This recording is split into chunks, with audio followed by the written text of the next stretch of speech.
Before you write participant-facing interview questions, there is one step most people skip: writing interview subquestions. This step sits between the experiential layers you identified and the actual questions you will ask participants. Skipping this step often creates interviews that feel open but unfocused. The questions may sound conversational, but they do not build toward the research question. The interview becomes a collection of interesting prompts instead of a structured path into the experience. An interview subquestion is not the same as a formal research subquestion in Chapter 1. These do not usually appear as official dissertation research questions. They are private design tools for building the interview. An interview subquestion is also not the same as an interview question. It is not usually asked word for word to participants. It is a planning question that helps you decide what the interview must explore. Think of subquestions as the architecture underneath the interview. Participants may never see them, but they shape the structure. They help you understand why each participant-facing question belongs. The sequence looks like this. The research question tells you what the study needs to understand. The experiential layers tell you which parts of the experience matter. The interview subquestions tell you what each layer needs to reveal. The interview questions invite participants to describe those parts in human language. This distinction matters because if you move directly from research question to interview question, you may ask questions that are either too broad or too scattered. Subquestions give the interview structure before you begin writing the exact wording. In the last video, we used this research question.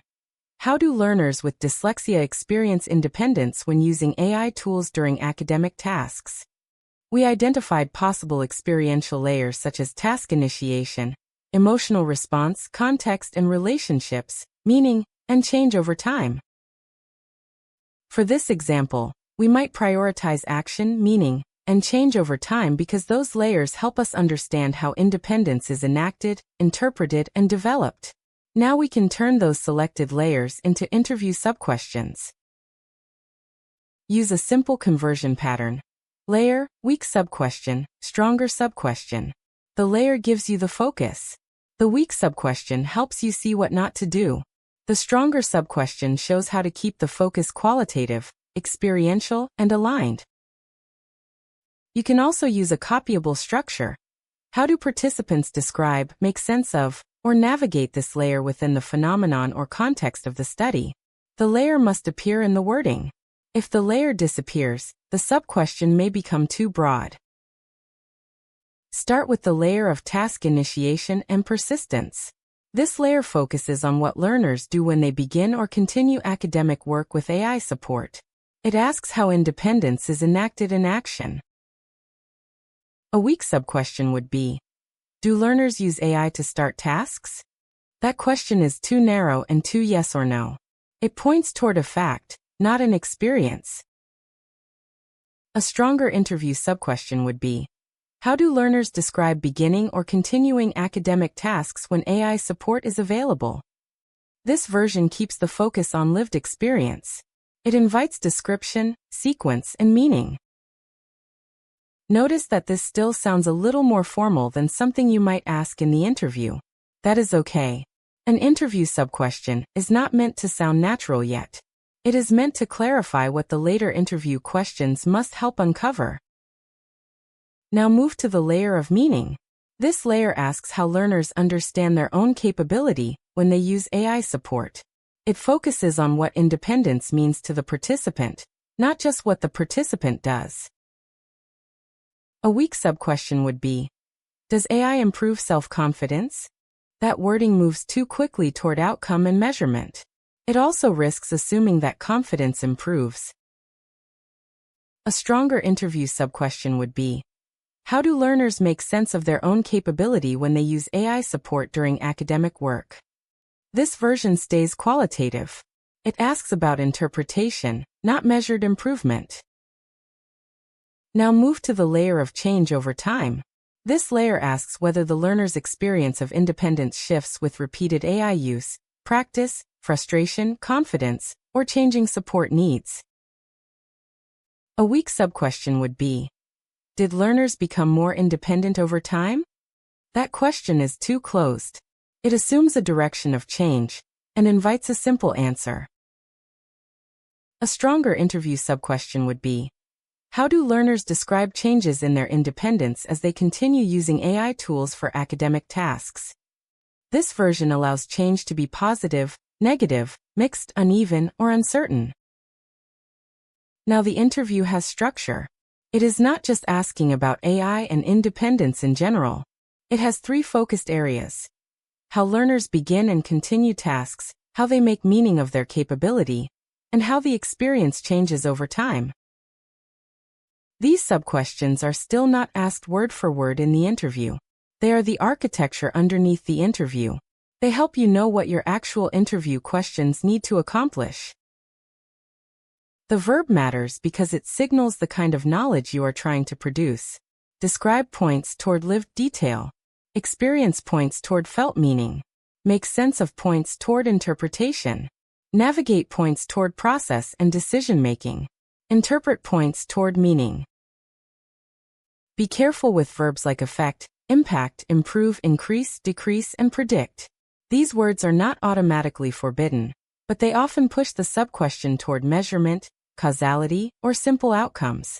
If your study is qualitative, make sure your verbs invite lived experience rather than a yes or no judgment. A sub-question should stay connected to one layer at a time. If it tries to hold too many layers, it becomes too heavy. For example, how do learners experience independence, anxiety, AI use, classroom support, and confidence over time? That is too much for one sub-question. A stronger approach is to separate the layers. One sub-question can focus on task initiation. Another can focus on meaning. Another can focus on change over time.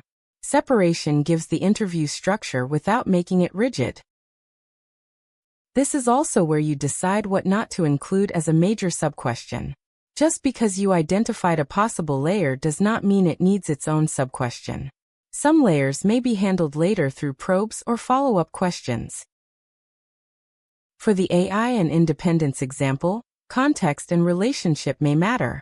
Teachers, parents, classroom rules, and assignment types may shape the experience. But if action, meaning, and change are central, context may support those areas through follow-up questions rather than becoming its own major sub-question. That is an important design decision. Sub-questions should reflect the central structure of the interview, not every possible thing you might ask about. Too many sub-questions can make the interview feel crowded and unfocused. Now look at the set we built. Central research question. How do learners with dyslexia experience independence when using AI tools during academic tasks? Interview sub-question 1. How do learners describe beginning and continuing academic tasks when AI support is available? Interview sub-question 2. How do learners make sense of their own capability when using AI support during academic work? Interview sub-question 3. How do learners describe changes in their independence as they continue using AI tools for academic tasks? Together, these sub-questions give the interview a clear path. The first asks what independence looks like in action. The second asks what independence means. The third asks how independence shifts. The set is not trying to cover everything. It is trying to cover what matters most. Now watch the same process with a second example. Central research question. How do first-year teachers experience support during their transition into the classroom?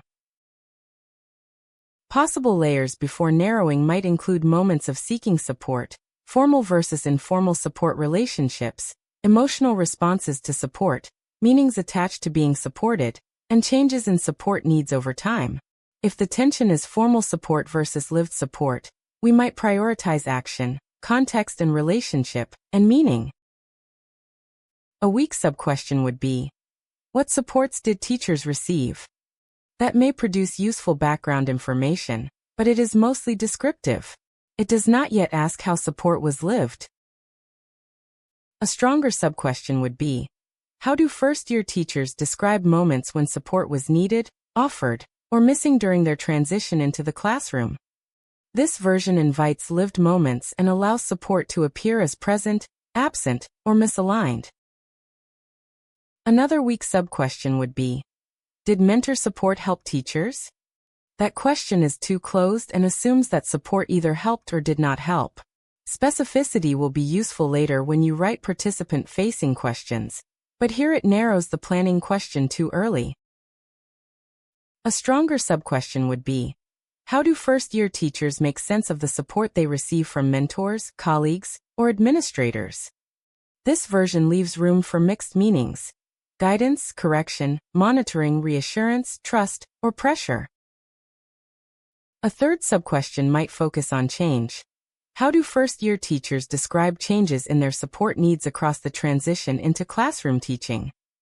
This allows the experience to unfold over time instead of treating support as a fixed condition. Now, this interview also has a structure. It can explore moments when support was needed, the relationships through which support was experienced, and how support needs changed over time. Again, these are not the final interview questions. They are the planning questions underneath the interview. In the next step, each sub-question will become several participant-facing interview questions. A common mistake is writing too many sub-questions. If you have 8 or 9, you may not be identifying structure. You may be listing every interesting thing you could ask. Another common mistake is writing sub-questions that are too close to interview questions. For example, can you tell me about a time when your mentor helped you? Is a good interview question, but it is not a sub-question. It is too participant-facing and too specific for this step. The sub-question underneath that interview question might be, how do first-year teachers describe moments when mentor support matched or failed to match their needs? That version gives the interview question a purpose. A third mistake is writing sub-questions that are really topics. Mentors, AI tools, confidence, and classroom support are not sub-questions. They are areas of interest. A sub-question needs to ask what about that area the interview must understand. Use this self-check. If your sub-question can be answered with a word, a list, or a yes or no response, it is probably too thin. If it invites description, interpretation, process, or change, it is closer to qualitative inquiry. Here is another self-check. If your sub-question sounds exactly like your central research question with one word swapped out, it may still be too broad. A sub-question should narrow the focus without losing alignment. And one more check. Each sub-question should connect back to a layer. If you cannot name the experiential layer behind it, the sub-question may be floating. Strong sub-questions grow from layers. Now try this with your own study. Start with your central research question. Look at the experiential layers you identified. Choose only 3 or 4 layers that matter most.